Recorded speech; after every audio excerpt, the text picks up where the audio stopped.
Hi guys, ഇന്നൊരു house warming വ്ലോഗാണ്. മറ്റാരുടെയുമല്ല, എൻ്റെ ഓഫീസിലുണ്ടായിരുന്ന TL-ൻ്റെ ആയിരുന്നു. ഓഫീസിലുള്ള എല്ലാവരും തന്നെ ഇല്ലായിരുന്നു. സൺഡേ ആയതുകൊണ്ട് എല്ലാവരും പല പല ടൈമിലാണ് പോകുന്നത്. ഞാനും കാവേജിയും ഒരുമിച്ച് പോകാമെന്ന് തീരുമാനിച്ചു. അങ്ങനെ കാവേജി സ്ലോ മോഷനിൽ വരുന്ന രംഗമാണ് നിങ്ങളിപ്പോൾ കണ്ടു. നമ്മൾ ബസ്സിലാണ് പോകുന്നത്. അത്യാവശ്യം ദൂരമുണ്ട്, ഒരു 20 മിനിറ്റ്. അങ്ങനെ നമുക്ക് ബസ് കിട്ടി. അത്യാവശ്യം നല്ല തിരക്കുണ്ടായിരുന്നു. അത് കാരണം നമുക്ക് സീറ്റ് കിട്ടിയില്ല.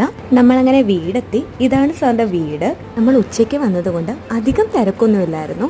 എല്ലാവരും വൈകുന്നേരം ആ ഒരു ടൈമിലായിരിക്കുമല്ലോ വരുന്നത്. അങ്ങനെ നമ്മൾ വീടിനുള്ളിലേക്ക് കയറിയിട്ട് എല്ലായിടും ഒന്ന് ജസ്റ്റ് ചുറ്റി കാണുകയാണ്. നമ്മൾ കുറച്ച് മിറർ വീഡിയോസ് ഒക്കെ എടുത്തു. ഇത് നമ്മുടെ ജോമി സാറാണ്. ജോമി സാറ് നമ്മുടെ കൂട്ടത്തിൽ ജോയിൻ ചെയ്തു. ഇതാണ് നിതിൻ സാർ. ഇതായിരുന്നു നമ്മുടെ TL. ഇനിയത്തെ പരിപാടി ഫുഡ് കഴിക്കലാണല്ലോ. അപ്പം പിന്നെ അതിലേക്ക് കടന്നു. അങ്ങനെ നമ്മൾ ഫുഡൊക്കെ കഴിച്ച് ലാസ്റ്റിൽ ഐസ്ക്രീമും കഴിച്ചിട്ട് അവിടെ നിന്ന് ഇറങ്ങി. അപ്പം ഇന്നത്തേക്ക് ഇത്രേ ഉള്ളൂ.